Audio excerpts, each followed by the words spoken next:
Clueless Cooks, and welcome back to Clueless Cooking 101, where I'm clueless and you, the beginner, are clueless too. So let's get started and let's have some fun in the kitchen. Welcome back to Clueless Cooking 101, Clueless Cooks. I'm Tammy, Zed's human, and today's going to be, I'm going to consider it an easy day. We're going to make tuna salad, but not that boring tuna salad that you don't like. This is like really cool tuna salad with all kinds of very interesting ingredients. I'm going to show you those right now, and then we'll get started. It's super easy, no cooking today, okay? First thing is, of course, tuna. You can buy it in a jar. You can buy it in a can. I usually use what's called wild-caught tuna, and because I couldn't find wild-caught tuna, I don't buy the white albacore. You can. I just don't like it because I know that dark meat has more nutrients than white meat. But this is yellowfin from Italy, packed in olive oil, so I got that because I couldn't find wild-caught tuna. I use capers, little tiny ones, all the stuff you can get at Walmart. Of course, magic sriracha, which you have to use. Sour cream, which of course, I use this instead of mayo. You can use mayo. I just use sour cream only because it's fermented, and I think nutritionally it might be a little bit better for you. I put a little lemon juice in there, and you can get the stuff that you can buy the lemon juice. I squeeze my own. These are organic lemons. Again, everything's from Walmart. And this just cuts the taste of the tuna a little bit. It cuts the fishiness out. Of course, I put parsley in everything because why? Because it has iron in it. And it always gives like a little twist of taste, and we eat with our eyes, and it gives a little twist of color. Very, very mild, small amount of green onions, and I'm going to show you how to cut off the tops. I think we've done that before. And a teeny tiny bit of organic celery. I buy all of this produce at Walmart, and I've already tossed the organic bag, but this is organic celery. And I put really small pieces in there because it's a nice crunch. So when we come back, we'll get started. This is super easy to make and chop. And then you can put this on crackers, you can make a sandwich, you can just eat it alone, but it's pretty high protein, a lot of flavor, and it's not boring like regular tuna salad. Hey, Clueless Cooks, sorry to interrupt this episode. I know you're probably looking at your social media feeds, so since you're already doing that, check us out. Check out Clueless Cooking 101 on TikTok and Facebook and Instagram, Substack, and I even have a blog. We have videos and written posts. So check us out on all those social media sites, and we'd love to hear your comments. All right, we're going to start by chopping some celery, green onions, and parsley. And I would say, welcome to my new and permanent location for Clueless Cooking. This is the kitchen, and you're going to see it change over time, because this is the kitchen we're going to be working out of, not forever, but probably for at least the next year. So the celery has already been washed. I recommend that you wash even your organic celery.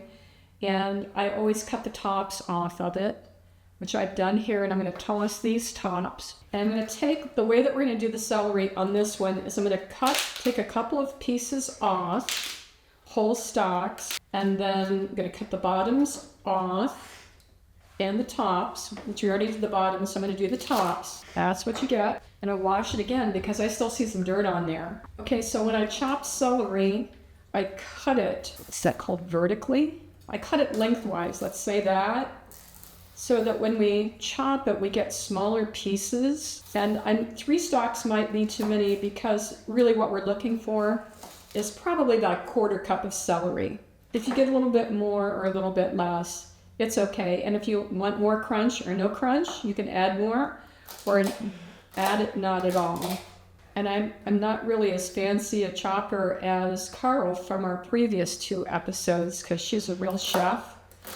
So we can go really slow, and I appreciate you bearing with me while I chop slowly. Even though I did sharpen my knives, I am told by real chefs that cutting with a dull knife is more dangerous than cutting with a sharp knife. So this is a 1/4 cup, and these pieces, I think they're small enough. Let's see if that's about a 1/4 cup. Yeah, I keep on spilling it. So that's 1/4 cup finely chopped celery. I'm gonna throw in the bowl, toss it in the bowl. And that's 3 stalks, almost 3 stalks. You could probably do 2 stalks of celery and get away with it. There's a little bit of extra that I didn't get on. I'm gonna go ahead and toss it in the bowl. I've been listening to this Buddhist monk, and he tells me that perfection is the killer of dreams.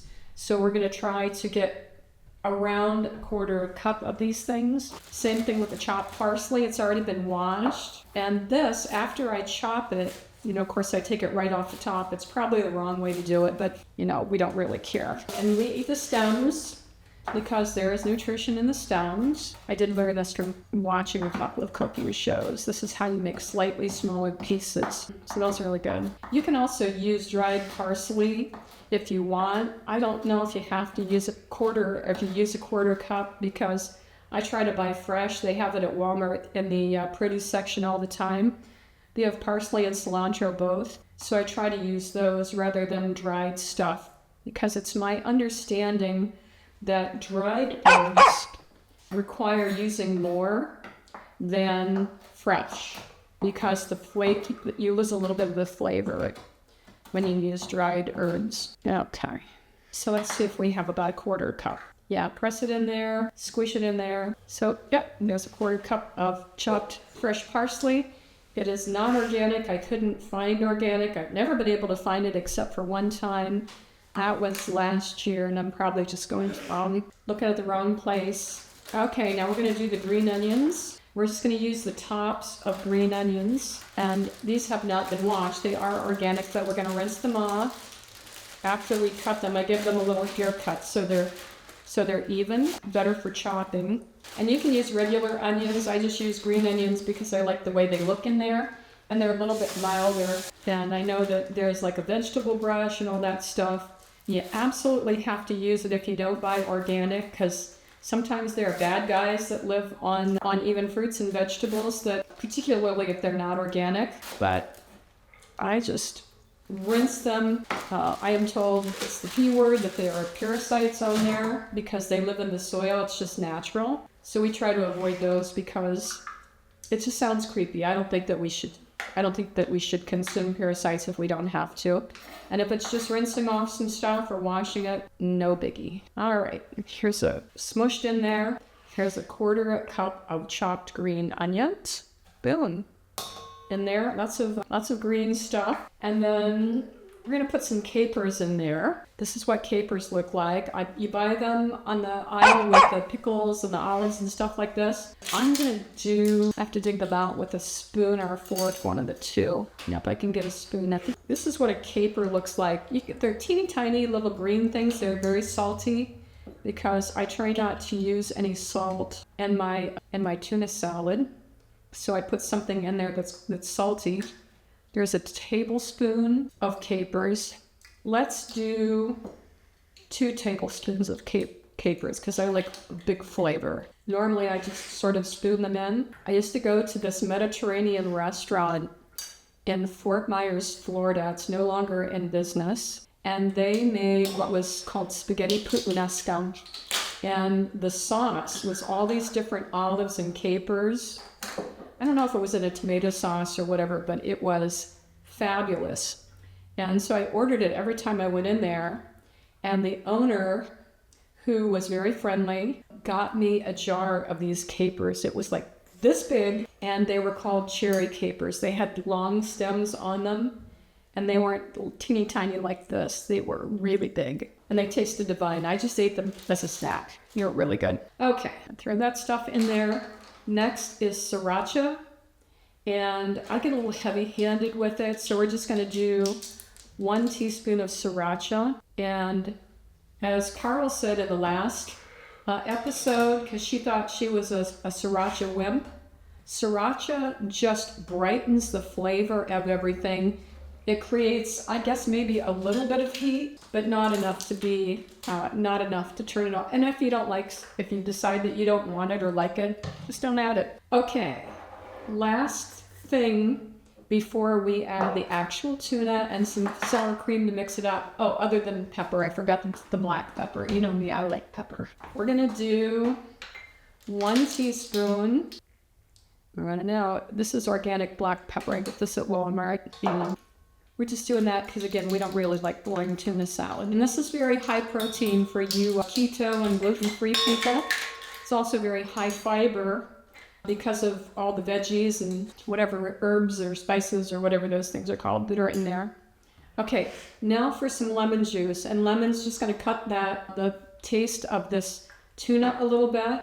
And so we're going to squeeze 1/4 wedge of lemon. I'll measure it to see how much it actually is, but all I normally do is just squeeze 1/4. And so if you cut a lemon in half and you cut that half in half, you get 1/4.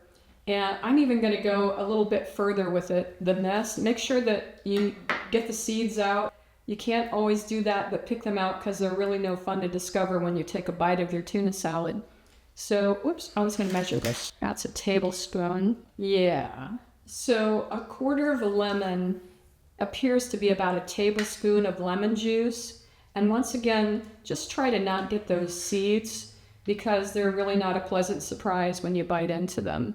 If you still have one in there, it is what it is. But there's the tablespoon of lemon juice, which is it's a 1/4 lemon juice that you squeeze in there. And again, that's just to cut the flavor of the tuna that we're going to put in there and that.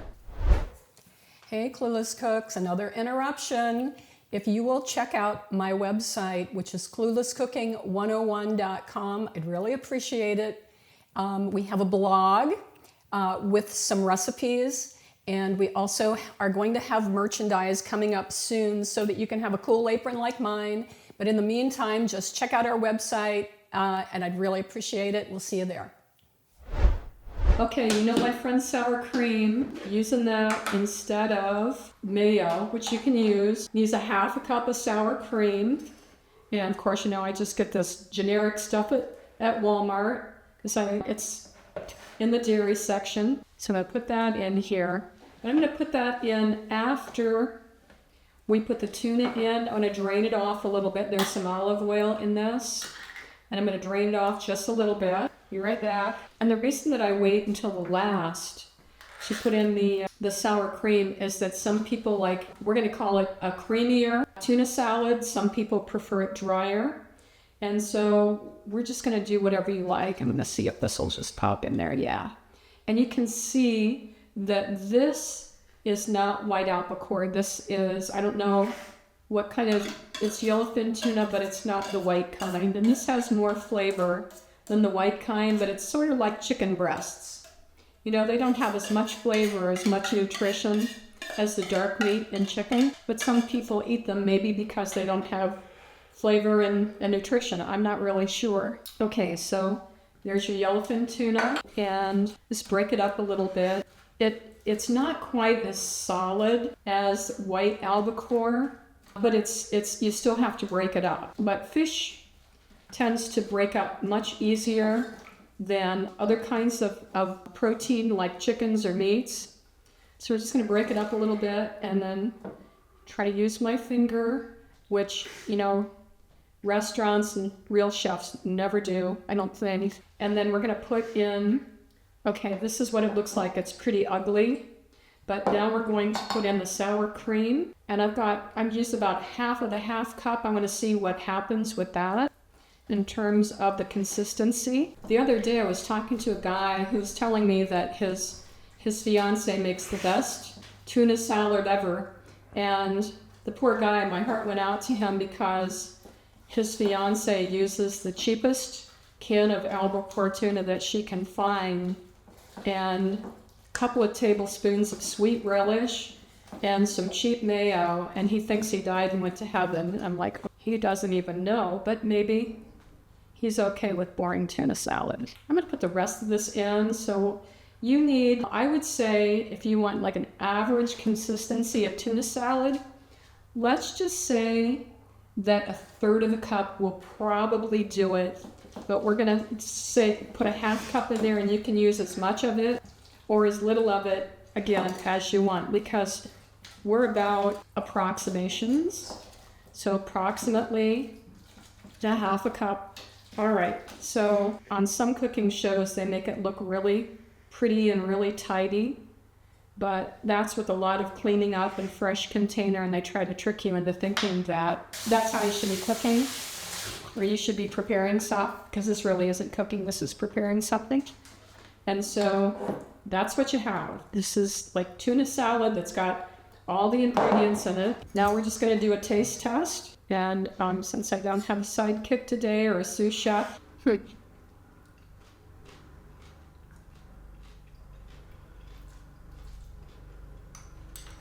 I hate to say this, but I think it needs more sriracha. So there's 1 more teaspoon of sriracha in our tuna salad. Let's see what happens. All right, taste test. I've got a fork here. Done deal. Really good. This is what it looks like. So, you know, make yourself a sandwich, use this as an appetizer. You can actually put this in the middle and make it like a dip if you're going to a party or something like that. But this is really, really good, very special, easy to make. And it will keep in your fridge if you put it in a sealed container. It'll keep in your fridge at least a week. You know, people tell you to eat stuff after 2 or 3 days. I'm just telling you, at least a week. It's really good. Eddie will post the recipe. Super easy. And if you want to substitute, I think they make canned chicken. We already did an episode on chicken salad, and I showed you how to poach chicken. But you can substitute chicken for this. It's really good. You could probably put shrimp in there. You probably use lots of different proteins and use the same ingredients and make a salad, and it basically accomplished the same thing. So that's it for today, Clueless Cooks. Wanted it to be really short and easy.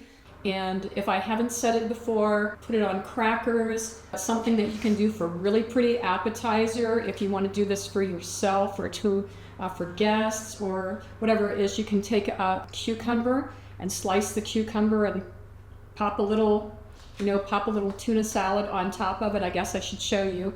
And then put 1 little caper on top of it. And even if you want, sprinkle grind some fresh pepper on top. Very, very impressive. And anyway, this is a very high protein, high keto, low carb, gluten-free. Bodybuilders and gym rats like it. So make it as often as you can, and it'll keep in your fridge at least a week. This is not something I've ever tried freezing, so I don't recommend it, but do put it in an airtight container. If you have any questions or comments, please be sure to post them below, and I'm 100% going to reply. And really appreciate you viewing this, and hope you have a lot of success with this recipe for tuna salad. Thanks again. Okay, Clueless Cooks, something that you didn't expect. It's contest time, and I bought this really neat set of kitchen knives, and it has a peeler, 4 knives, and a set of kitchen scissors in there, and they're really high-end, very nice. I've already tried them out. They work great. So anyway, you know, we're growing Clueless Cooking 101 organically, and we're up to 100 subscribers. And so the contest that we're having is to double our subscribers to 200. So if you will share this video with your friends and ask them to subscribe, it'll help me out a whole lot. If you want to leave a comment in our YouTube section about sharing this, liking it, and encouraging people to subscribe, I'd really appreciate it. And it'll probably be a couple of weeks, and somebody's going to get this wonderful set of knives. So help us get to 200, please. Hey, Clueless Cooks. Thanks a bunch for joining me on this episode of Clueless Cooking 101. And I invite you to like and subscribe Clueless Cooking 101 on YouTube. And be sure to send your comments and recipes, because I'll 100% reply. See you next time.